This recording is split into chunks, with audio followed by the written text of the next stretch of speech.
Excretory waste या mail या कहिए जो नाइट्रोजनस एक्सक्रीटरी वेस्ट है जिसको हम यूरिन के थ्रू बाहर निकालते हैं, वो नाइट्रोजनस वेस्ट होते कौन से हैं? तो तीन टाइप के नाइट्रोजनस वेस्ट होते हैं। सबसे पहले देखिए बेटा, types of nitrogenous waste. Types of nitrogenous waste, इसके अंदर मेनली थ्री टाइप्स के नाइट्रोजनस वेस्ट के बारे में पढ़ने वाले हैं। एक होता है ammonia, urea and uric acid. Ammonia, urea and uric acid, तीन टाइप के नाइट्रोजनस वेस्ट है, ammonia, urea and uric acid. ठीक है, जो एनिमल्स बेटा अमोनिया जिनके अंदर नाइट्रोजनस वेस्ट है उन्हें हम कहते हैं अमोनोटैलिक। ठीक है, यूरिया जिनके अंदर बनता है उन्हें कहा जाता है यूरियोटैलिक, जिनके अंदर यूरिक एसिड बनता है उन्हें कहा जाता है यूरिकोटैलिक। ठीक है, अब ये जो प्रोसेस है जिसके थ्रू एक एनिमल ने अमोनिया बनाया, फिर उस अमोनिया को बाहर भी निकाल दिया बेटा, उस पूरी प्रोसेस को हम क्या कह देते हैं? अमोनोटैलिज्म। ये हो जाएगा बेटा यूरियोटैलिज्म, ये हो जाएगा यूरिकोटैलिज्म। और अगर मैं टॉक्सिसिटी की बात करूं, इनमें सबसे ज्यादा टॉक्सिक कौन है? सबसे ज्यादा टॉक्सिक होता है अमोनिया, फिर बेटा होता है यूरिया, और सबसे लीस्ट टॉक्सिक है यूरिक एसिड। ठीक है, यूरिक एसिड क्या है बेटा? It is least toxic. सबसे ज्यादा टॉक्सिक क्या है बेटा? अमोनिया, फिर मिडिल में आ जाता है यूरिया, और सबसे कम टॉक्सिक कौन है? यूरिक एसिड है। तो याद रखेंगे तीन टाइप के नाइट्रोजनस वेस्ट है, ammonia, urea and uric acid. Animals कौन कहेंगे? Ammonotelic, ureotelic, uricotelic. कोई मैकेनिज्म को हम कहेंगे बेटा अमोनोटैलिज्म, यूरियोटैलिज्म, यूरिकोटैलिज्म। ठीक है, और टॉक्सिसिटी अगर आपसे पूछी जाए तो अमोनिया सबसे ज्यादा टॉक्सिक है, फिर बेटा यूरिया है, और फिर यूरिक एसिड है। क्लियर? लिख लिया सबने बेटा? सबसे पहले हम बात कर लेते हैं यहाँ पर अमोनोटैलिज्म की।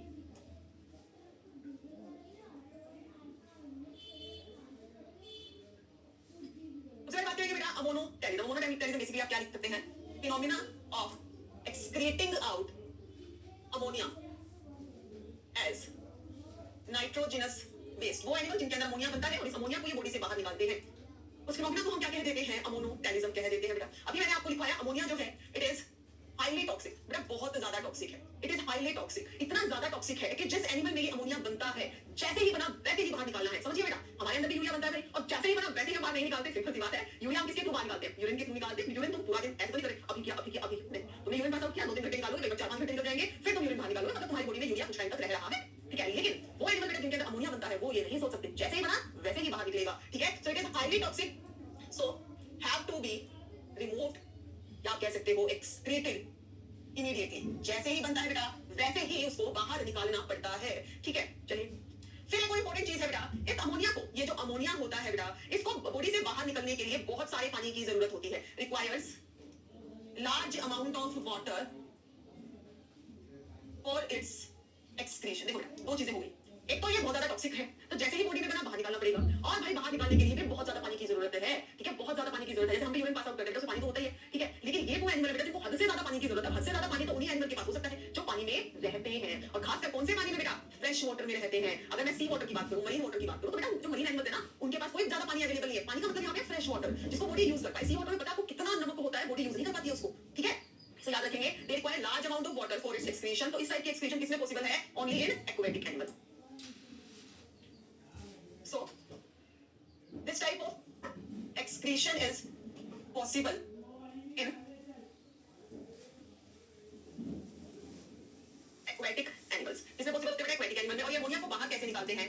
Excreted by diffusion through body surface। ठीक है बेटा, एनिमल्स का जो पूरा बॉडी सरफेस है उसमें से डायरेक्टली अमोनिया बाहर निकल जाता है via the process of diffusion। So excreted by diffusion through body surface or through gills in case of fishes as ammonium ions। ये बात याद रखेंगे बेटा। नॉर्मली जो जितने भी एनिमल्स हैं वो अपनी बॉडी सरफेस के थ्रू इस अमोनिया को बाहर निकालते हैं by the process of diffusion. लेकिन जो फिशेस है बेटा, फिशेस जो हैं इस अमोनिया को बाहर निकालती हैं अपने गिल्स के थ्रू। किसके थ्रू? गिल्स के थ्रू। और किस फॉर्म में अमोनिया को बाहर निकालती है? Ammonium ion. किस फॉर्म में बेटा? Ammonium ion. क्लियर है ये बात सभी को? हां जी बेटा, क्या ये बात क्लियर है? चलिए अब एग्जांपल यहां पे लिख सकते हैं, कहां पर या कौन से एनिमल हैं जो अमोनोटैलिक हैं। सबसे पहले आप लिख देंगे यहां पे many bony fishes. Bony fishes आपको पता है फ्रेश वाटर में रहती है। Many bony fishes. फिर आप लिख सकते हैं एक्वेटिक एम्फीबियन, वो एम्फीबियन जो मेनली पानी में रह रहे हैं। और तीसरा आप लिखेंगे यहां पर एक्वेटिक इंसेक्ट्स। ठीक है, तो फिर से बोल रही हूं बेटा, वो एनिमल जो अमोनिया बनाते हैं, अमोनिया को बाहर निकालते हैं, या अमोनोटैलिक एक्टिविटीज अमोनोटैलिज्म। अमोनिया बहुत ज्यादा टॉक्सिक है, तो जैसे ही बॉडी में बना बाहर निकालना पड़ेगा, और इसके एक्सक्रीशन के लिए बहुत ही पानी की जरूरत होती है। तो ये उन्हीं एनिमल्स के अंदर अमोनिया का एज एक्सक्रीटरी वेस्ट बनता है जिन एनिमल्स के पास पानी की कमी ना हो, मतलब जो पानी में रहे, एक्वेटिक एनिमल्स के अंदर। ठीक है, बॉडी के सरफेस से बायो डिफ्यूजन बाहर निकालते हैं। फिशेस के केस में बेटा गिल्स के थ्रू अमोनिया बाहर निकलता है, किस फॉर्म में? As ammonium ions. कहां आपको अमोनोटैलिज्म देखने को मिलता है? बोनी फिशेस में, एक्वेटिक एम्फीबियंस में, एक्वेटिक इंसेक्ट्स में। आई होप यहां तक क्लियर है सभी को? यहां तक क्लियर है बेटा? चलिए नेक्स्ट आप लिखेंगे अमोनोटैलिज्म हो गया। नेक्स्ट लिखिए बेटा यूरियोटैलिज्म।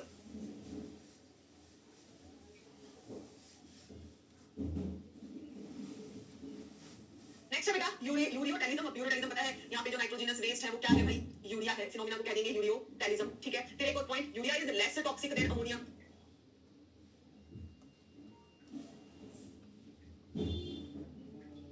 ठीक है, और कितना लेस टॉक्सिक होता है बेटा, 1 लाख टाइम।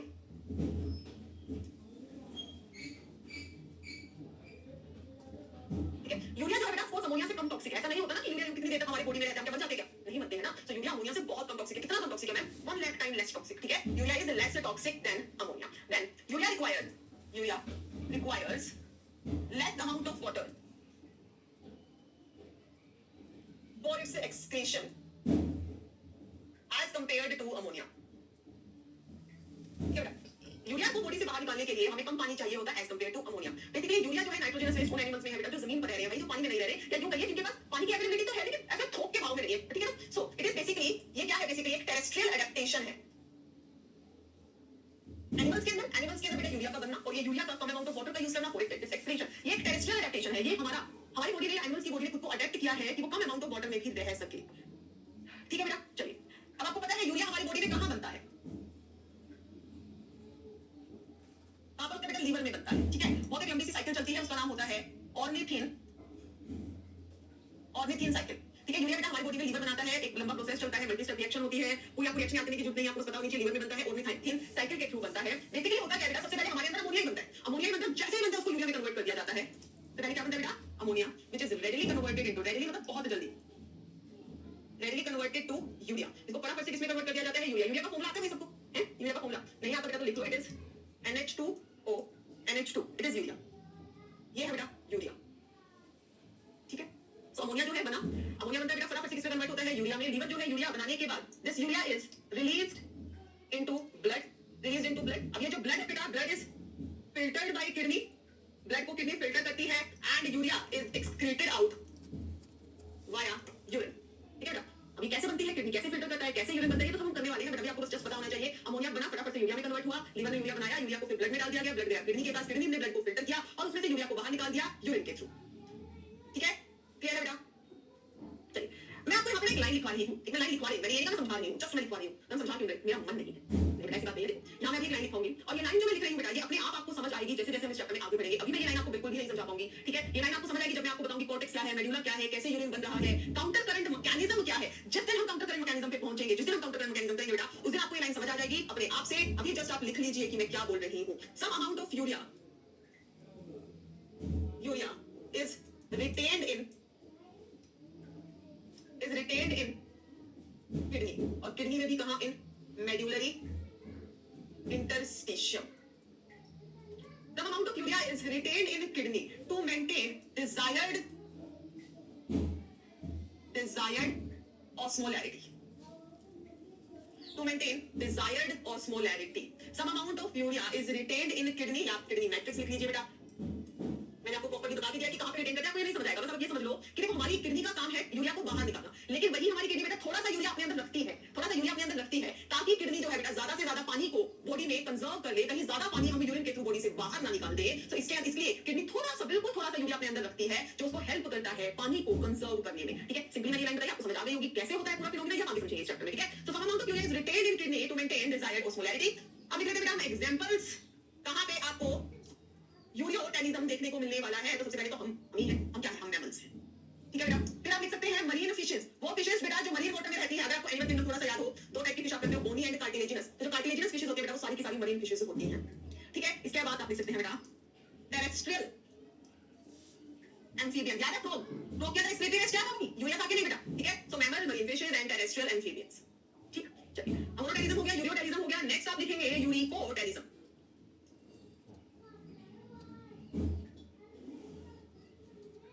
यूरिकोटेलिज्म मतलब क्या है बेटा, यहाँ पर जो नाइट्रोजनस वेस्ट है that is the uric acid.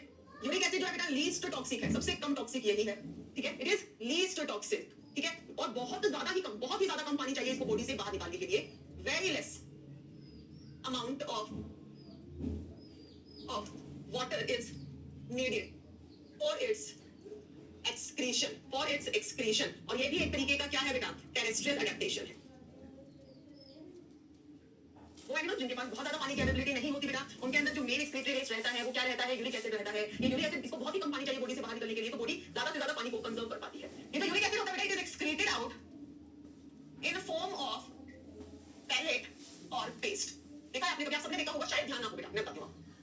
आप सबने कभी छिपकली होगी सबके घर पे, छिपकली बेटा लिजर्ड, जिसको हम हेमिडेक्टाइलस कहते हैं, ठीक है, हेमिडेक्टाइलस छिपकली लिजर्ड। आप छिपकली को बेटा कभी आपने छिपकली की पोटी देखी है? पोटी देखिए, मैं कैसी कैसी बातें कर रहा हूँ बेटा, बिल्कुल सही बात कर रही हूँ बेटा। अगर तुम छिपकली की पोटी को देखोगे, बताओ क्या दिमाग में पोटी बनानी पड़ती है। ये है बेटा छिपकली की पोटी, थोड़ी डार्क कलर की होती है, काला कलर दिखा नहीं सकती क्योंकि ऑलरेडी इतना काला कलर है। और इस काली पोटी के साथ आपको ऐसे एक राउंड कलर की white pole type structure, pallet type structure देखने को मिलता है। हाँ भाई, सबसे पहले छिपकली की पोटी नहीं देखी तो आज ढूंढना, ठीक है, ढूंढना बेटा, ढूंढोगे तो दिखेगी। ऐसी पोटी होती है, उसके साथ में एक व्हाइट कलर की बेटा बोल होती है। ये क्या है? ये है बेटा पैलेट ऑफ यूरिक एसिड। तो छिपकली जो है बेटा, वो यूरिक एसिड को इस फॉर्म में बाहर निकाल रही है, ठीक है। पेस्ट क्या है? पेस्ट पेस्ट है बेटा कबूतर। कबूतर देखा है सबने? पिजन, पिजन, इसको हम कहते हैं कोलंबा। साइंटिफिक नेम क्या होता है पिजन का? कोलंबा, ठीक है। अब उस कोलंबा को, पिजन को, कबूतर को जब हम देखते हैं तो दिखने में तो ठीक ठाक है, लेकिन हरकतें बहुत खराब है इस पिजन की। क्यों हरकतें इसलिए खराब है बेटा? क्योंकि यार मेरी चीज है, कबूतर की ना खास आदत होती है, ये गाड़ी के ऊपर अपनी पोटी कर देता है। भाई पता नहीं क्यों करता है। अच्छा बच्चे कह रहे हैं आपने वो कुछ गड़बड़ कर दी उसमें। हाँ बेटा सही कहते, गड़बड़ कर दी। यहाँ पे सी नहीं लिखा मैंने, जैसे लिखा था NH2CO आना था, ओ नहीं NH2O तो होता नहीं, ऐसे क्या NH2CO, ठीक है बेटा। हाँ मैंने क्या बताया, कबूतर की गंदी आदत है, और वो गंदी आदत क्या है? वो कहीं पर भी सौरभ, हाँ बेटा इंडिया का फॉर्मूला हमने कर दिया है, ठीक। OC हम लिखना भूल गए थे, NH2CO NH2, ठीक है। चलिए अब ये जो कोलंबा है, कबूतर है, इसकी आदत है बेटा, ये पक्का गाड़ी के ऊपर जो है अपनी शिट करता है, पोटी करता है, ठीक है। वैसे हम इनको बर्ड्स की जो पोटी होती है उनको कहते हैं droppings of bird, droppings drop करते हैं ऊपर से जब टपकाते हैं, ठीक है। और बेटा सबसे बड़ी बात ये है कि अगर आप इनकी पोटी को देखोगे कबूतर की, तो कैसी होती है? बताओ कैसी होती है? बताओ। एक तो डार्क कलर की होती है बेटा, मतलब एक हरी हरी सी भी दिखती है, ऑरेंज ऑरेंज भी दिखती है, ऐसे फैली हुई होती है, गंदी सी होती है कि नहीं? होती है मैम। और उसमें ऐसे व्हाइट व्हाइट सा भी कुछ दिखता है पेस्ट की फॉर्म में, है ना, पेस्ट की फॉर्म में। वो जो पेस्ट की फॉर्म में पोटी में दिख रहा है बेटा, that is the paste of uric acid, ठीक है। समझ रहे हो? सो जो ड्रॉपिंग ऑफ बर्ड है बेटा, शेड ऑफ बर्ड है, उसके अंदर क्या, अब आपको याद है, आपको याद होगा, जो बर्ड होते हैं थ्रोट के अंदर क्लोएका से यूरिन निकल रहा है, वहीं से पीसेस निकली। सो इन बर्ड के पास भी तो वही है ना, तो वहीं से यूरिन निकाल रहे हैं, वहीं से पीसेस निकाल रहे हैं, ठीक है। सो ये क्या करते हैं बेटा, इनकी पोटी में ऐसे व्हाइट से कलर का पेस्ट होता है, वही क्या है? Uric acid. वही क्या है बेटा? यूरिक एसिड है, ठीक है। तो देखो दो एग्जांपल मैंने ऑलरेडी तुम्हें बता दिए हैं, एग्जांपल लिख दो। क्या लिखेंगे बेटा? Aves, aves means birds. फिर बेटा छिपकली किसमें आती है? रेप्टाइल्स को, रेप्टाइल्स की, सबकी रेप्टाइल्स की ऐसी होती है पोटी, ठीक है, ठीक है। फिर क्या होता है? हाँ अरे ये क्या होता है? फिर होगा बेटा लैंड स्नेल्स। स्नेल्स अगर आपने शायद देखी हो, बाइस के सीजन में दिख जाती है लैंड स्नेल्स, ठीक है। क्लियर है ये बात सभी को? ठीक है। और मैं बता दूं बेटा, ये जो ड्रॉपिंग ऑफ पेस्ट होती है, इसमें से इस यूरिक एसिड को कुछ लोग जो है वो क्या करते हैं बेटा, बर्ड्स को पालते हैं, और ये यूरिक एसिड जो होता है इनकी पोटी में, इस यूरिक एसिड को अलग किया जाता है और इसको बेचा जाता है। समझ लो, कमाने का जरिया है। तुम भी कर लो, कबूतर पाल लो। कबूतर की खास करके मन है, क्योंकि पोटी इकट्ठी करना, उस पोटी में से यूरिक एसिड को अलग निकालना, और फिर इससे बेटा बनते हैं फर्टिलाइजर वगैरह, ठीक है, ठीक है बेटा। पिजन, पिजन कबूतर मतलब कोलंबा, ठीक है, समझ गए? और फिर हाँ जी बेटा, क्लियर है यहाँ तक सभी को? क्या हमें ये बात क्लियर है? छी मैम क्या होती है? छी क्या होती है? पोटी करी छिपकली ने, पोटी करी कबूतर ने, छी मुझे कह रहे हो? मैं मेरे तो कुत्ती गाड़ी पे कर जाते हैं, बड़ा गुस्सा आता है, पूरी फैल हो जाती है, इनकी कैसे पोटी कर देते हैं, छी। मैंने बोल दिया छी, ठीक है बेटा। तो हमने तीनों चीज कर ली है, यूरियोटेलिज्म, यूरिकोटेलिज्म एंड अमोनोटेलिज्म। याद रखिए बेटा, हाईली टॉक्सिक कौन होता है? अमोनिया। सबसे कम टॉक्सिक कौन होता है? Uric acid. सबसे ज्यादा पानी किसको चाहिए? अमोनिया को। फिर कम यूरिया को। सबसे कम किसको चाहिए? यूरिक एसिड को। याद रखोगे? चलो ठीक है, याद रखोगे तो बहुत बढ़िया है। इसके अलावा बेटा आपकी बुक के अंदर एक पैराग्राफ दिया हुआ है जहां पर लिखे हुए हैं different excretory of the top different animals. उन पैराग्राफ्स का, इस पैराग्राफ का मैंने बना दिया है यहाँ पर एक चार्ट। ये मैंने बेटा एक चार्ट बना दिया है, आप प्लीज इसको चार्ट की फॉर्म में ही राइट डाउन कर लीजिए, ठीक है। राइट डाउन कर लो बेटा, इसको चार्ट की फॉर्म में ही लिख लो इसको, ठीक है। तो आपको थोड़ा ध्यान रहेगा। इनमें से बहुत सारी ऐसी चीजें हैं जो हम एनिमल किंगडम में भी पढ़ने वाले हैं, कुछ जो आप ऑलरेडी पढ़ चुके हैं। जैसे मैं बताती हूँ बेटा, किडनी। किडनी हमारे पास है कि नहीं? और हम क्या है? वर्टिब्रेट्स हैं, ठीक है। हम क्या है? वर्टिब्रेट हैं। याद आ गया सभी को? चलिए भाई, ठीक है।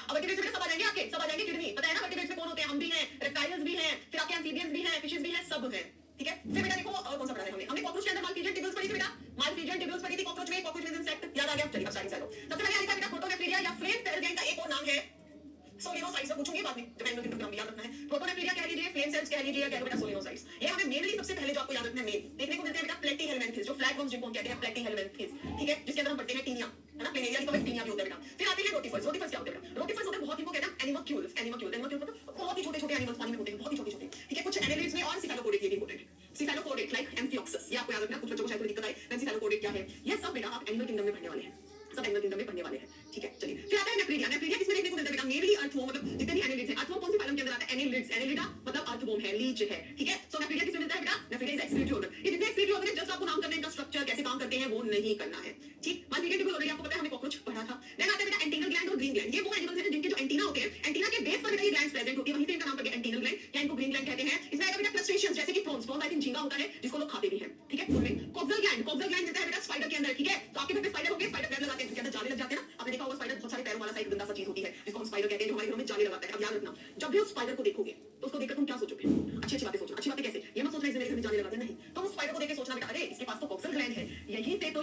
एक्सक्रीशन करता है। समझ आ गया बेटा? ठीक है। तो स्पाइडर के पास क्या है? कोक्सल ग्लैंड है, फूड एक्सक्रीशन। हमारे पास किडनी है बेटा। फिर यहाँ नीचे लिखा है रेमिक्स सेल या एच शेप एक्सक्रीटरी ऑर्गन, ये हमें देखने को मिलता है बेटा। एसके हेलमिंथेस या सिंपली आप इसको निमेटोड्स कह देते हैं, निमेटोड भी कहते हैं इसको, जिसमें आता है आपका राउंड वर्म, जो कि जैसे कि एस्कैरिस है, एस्कैरिस। ठीक है बेटा? सो ये मैंने यहाँ पे चार्ट बना दिया है, इसको प्लीज आप इस फॉर्म में लिख लीजिएगा। इसमें बहुत सारी चीजें हैं जो हम फिर से करेंगे एनिमल किंगडम में, तो जब बार-बार मैं आपको कराऊंगी तो आपको वैसे भी याद हो ही जाएगा। मैन स्पाइडरमैन में क्या है बेटा? स्पाइडरमैन में तो किडनी है, ठीक है? स्पाइडरमैन बेचारा पूरा स्पाइडर बन नहीं पाया, उसके पास कोक्सल ग्लैंड नहीं आ पाई, उसके पास तो किडनी है अभी भी। चलो तो मुझे क्वेश्चन बताओ, thickening of arteries due to cholesterol deposition. Arteries की जब थिकनिंग हो जाती है बेटा, जब उसमें कोलेस्ट्रॉल का डिपोजिशन होता है, तो उसे क्या कहा जाता है? चलिए बताइए फटाफट से। Thickening of artery due to cholesterol deposition is called as, ma'am ascaris क्या है बेटा? एस्कैरिस राउंड वर्म होता है जो हमारे पेट में रहता है। तो आपने क्या सुना होगा ना, पेट में कीड़े हो गए, कीड़े हो गए मतलब एस्कैरिस हो गया, राउंड वर्म। फटाफट से बताइए बेटा, thickening of artery due to cholesterol deposition क्या कहते हैं उसको हम? बहुत ही सिंपल था बेटा, ये क्या है? अथेरोस्क्लेरोसिस है। ऐसे क्वेश्चंस के लिए ना और भी छोटा टाइम रखना चाहिए।